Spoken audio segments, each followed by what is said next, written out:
Hello and welcome to the Wyoming Knits YouTube channel. My name is Jenny Lee, and this is where I like to talk about all of the knitty things I've been up to. I'm coming to you today from Southwest Wyoming, where I live with my husband, our daughter, and our little Yorkie, Dax. Today is Sunday, January 7th, and this is episode 24. You can find me on Instagram and Ravelry. Instagram, I am Jenny Lee Knits, and on Ravelry, I am Jenny Lee S Knits. To all the new viewers, thank you for stopping by, and to all the returning viewers, thank you for coming back. If you like what you see today, consider hitting the like button or maybe the subscribe button. And if you have any questions, I will have you put those in the comment bar, and I will try to answer them as best as I can. Everything I talk about will be linked in the description box below. I'll put as many links in there as possible.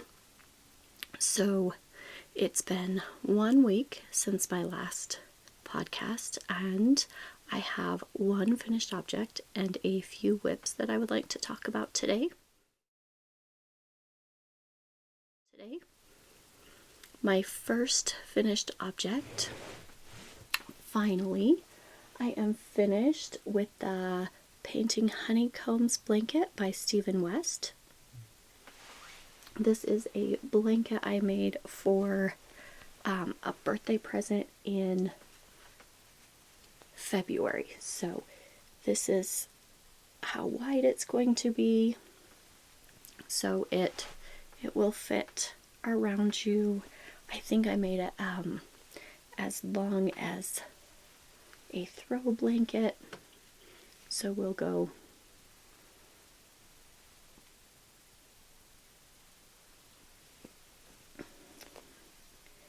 and that was doubled. So here's the back side and the front. This is giving me all the mermaid vibes.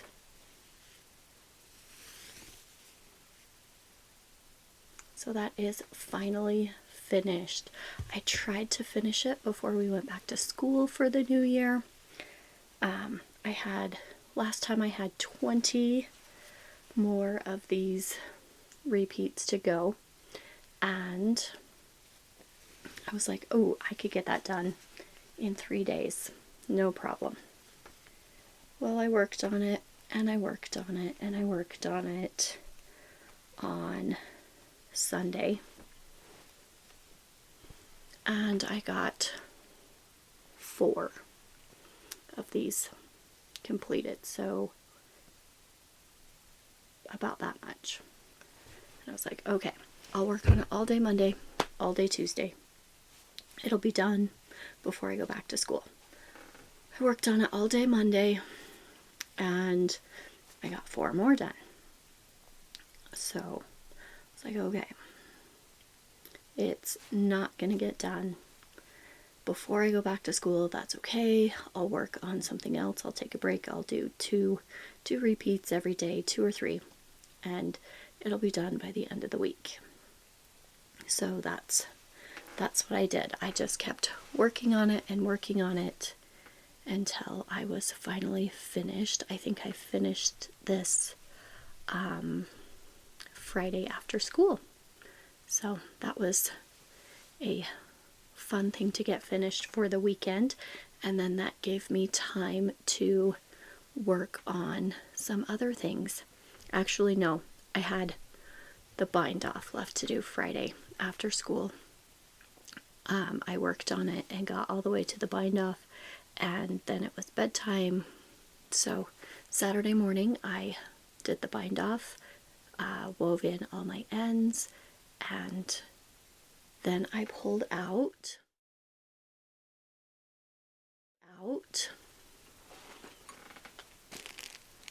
my Stria cardigan. So we'll go ahead and talk about all the things I've been working on this week.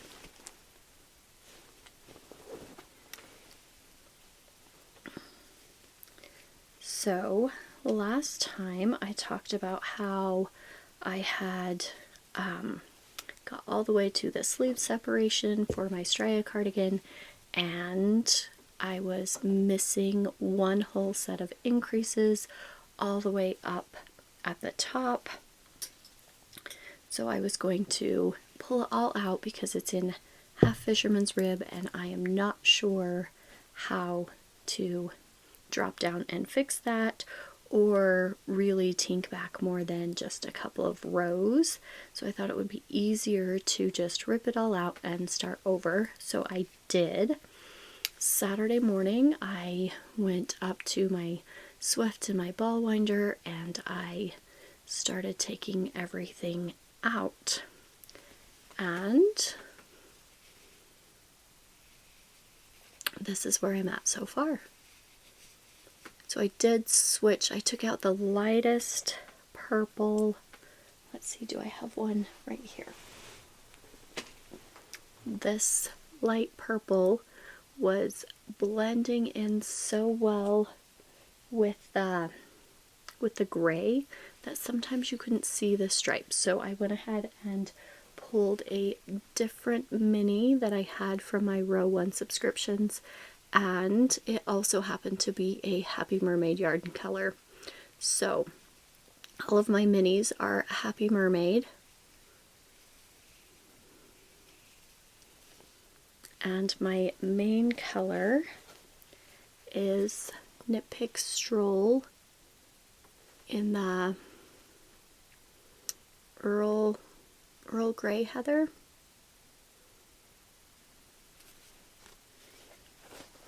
And so I've got 1, 2, 3, 4, 5 stripes back in, and I started this yesterday morning.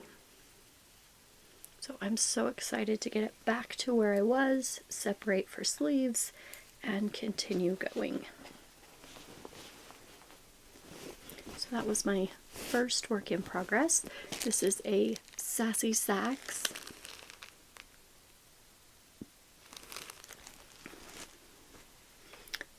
And the next thing I've been working on is my Harvest Cardigan by Tin Can Knits. Oh, the Stria is by Andrea Mowry. So this is in a bag by Bags by Awesome Grannie.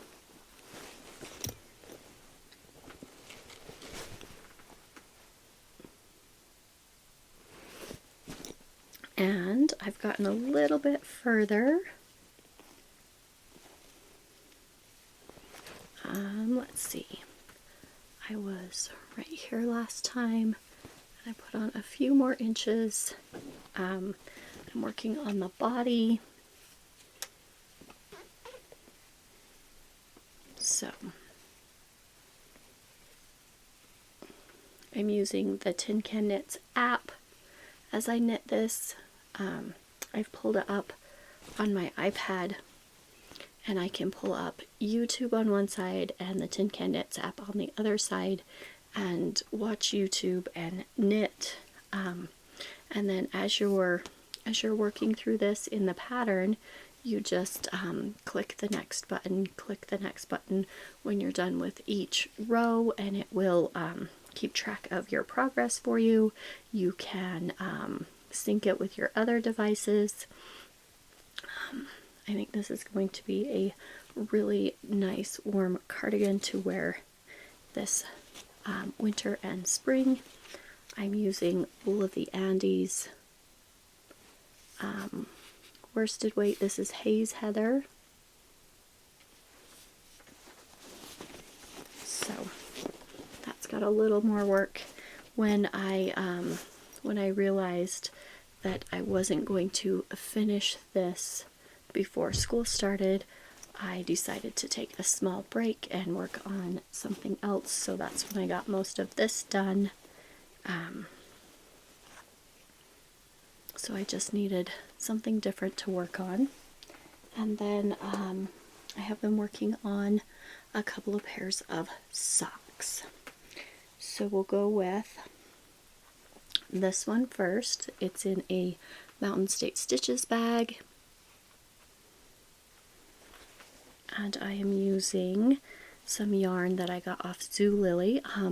I tried to check last time to link the page, and I think they are closing down Zulily, and so I found it on the Zen Yarn Garden website, and I was able to link it through there.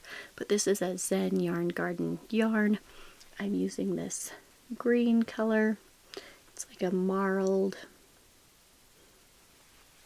And then this one is just a black and white. I think this one is zebra and this one is nightshade. Or the base is nightshade. And this is forest. I can't remember. It'll be in the description box. But I think last time I was about right here. And I've made it through the heel. And I'm almost done with the gusset decreases. So I cast on 56 stitches and I did a 2x2 cuff, and then I went right into the vanilla pattern. I used the vanilla pattern by Kay the Crazy Sock Lady. I bought the How to Knit Socks on DPNs, and then I've just kind of followed that recipe and her video, and now I can do it without even looking at the pattern anymore. And I've switched to 9-inch circulars. I'm using a size 1, and I do count every 10 rows. I put a stitch marker. I put a different color to mark where I started the heel, and then I will continue with this color until I get down to where I need to start the toe, and then on the second sock I can just move them over and then they match.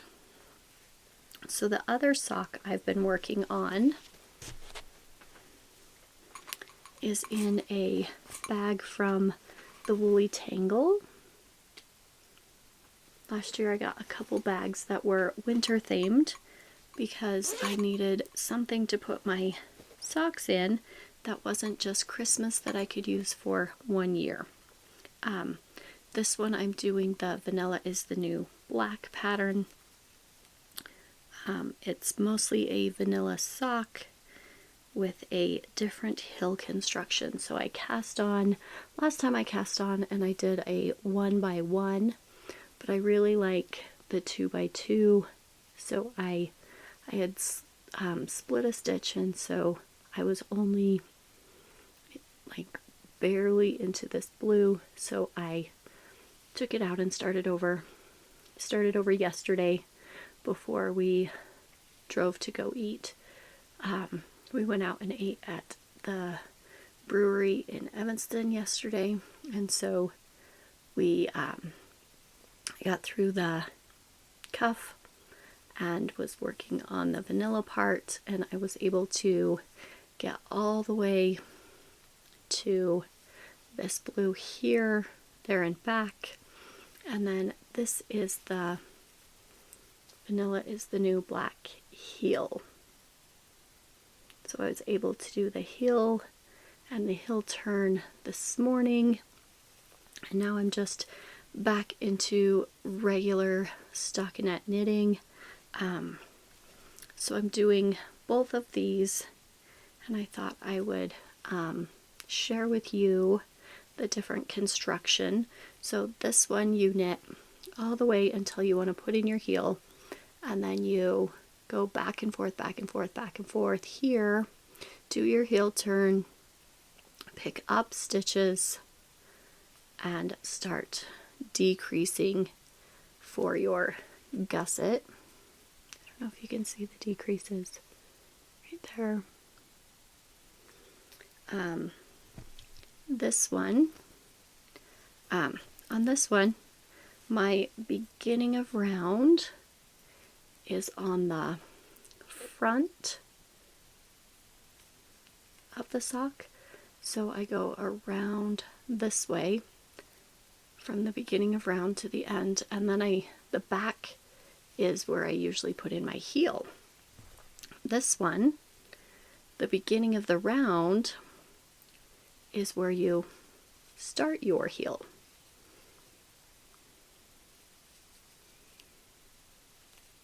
And so that was different for me. I did 60 stitches on this one, and I did 70 rounds before I started. This is the round I started the heel. And so I'll have to put in some more stitch markers to help me keep track of this.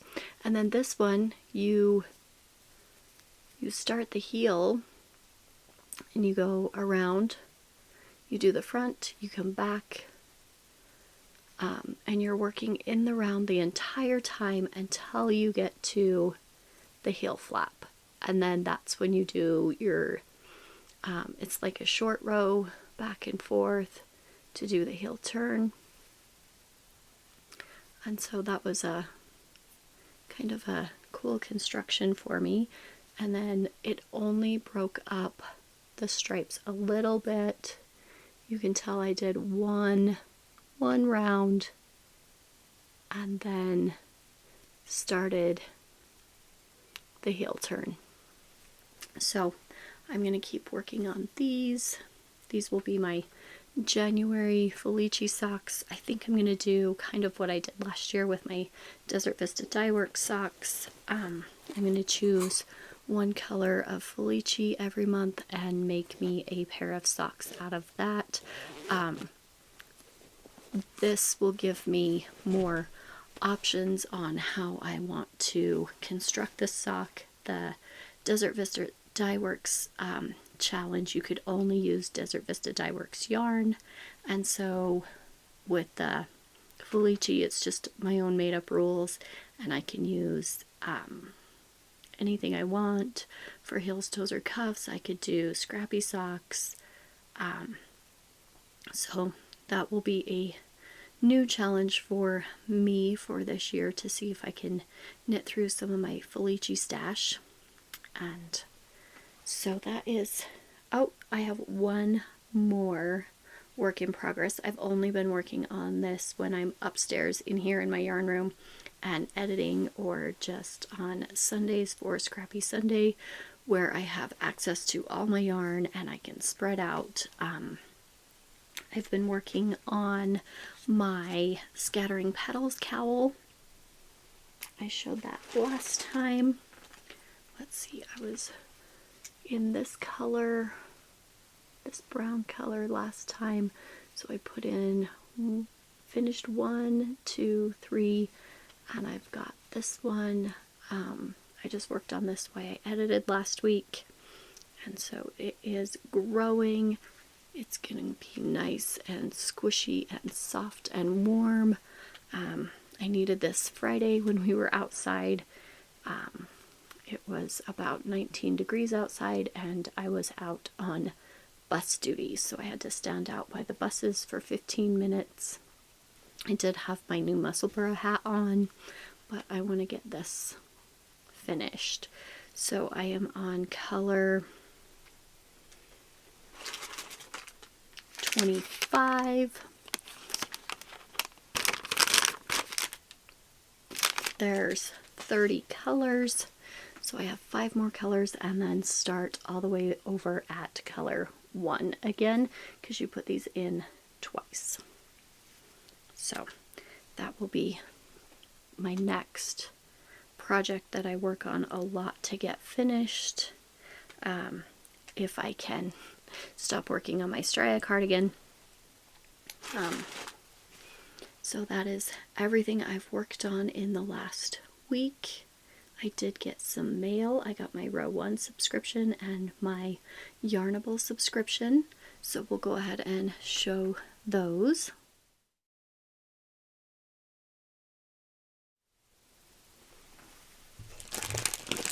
My Row 1 came with a chocolate, a note about the dyer. This month is Yarnaceous Fibers, They are semi-close to me. They're in Utah. And then it had some confetti and a 2024 stitch marker progress keeper. Let's see if we can show this off.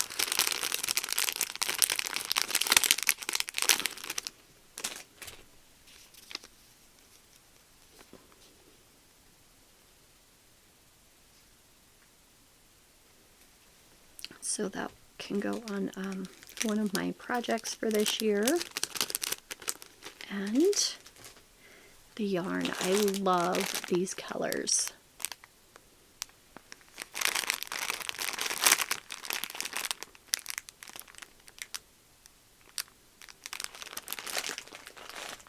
And I did get my Yarnable subscription.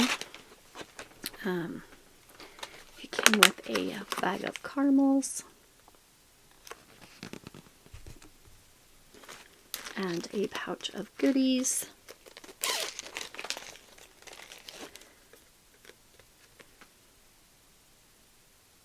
So our color this time is How Time Flies. Elevate your stitching with our cast on stitch counter set.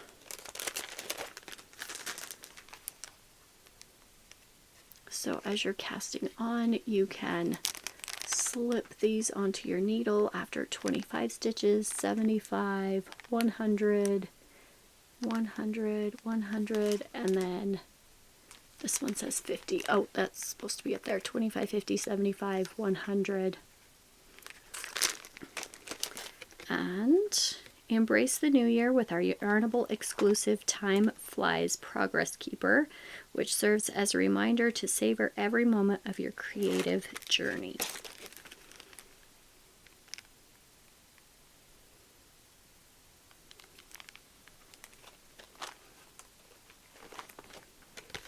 And indulge in these buttery soft caramels blended by Heavenly Caramels, a small family business based in Ogden, Utah. The rich flavor of roasted pecans to create a soothing moment of calming perfection. And so Ogden is just a little over an hour from me. And here is the yarn.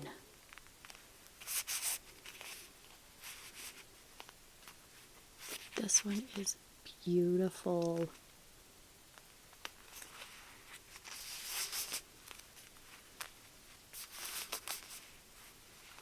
So it says January 2024, How Time Flies, and this matches. Oh, there we go. This. And so that is everything for this week. If you have any questions or comments, leave them down below. I try to check those and at least give them a heart when I've read them or respond if it's a question. So, until next time, happy knitting!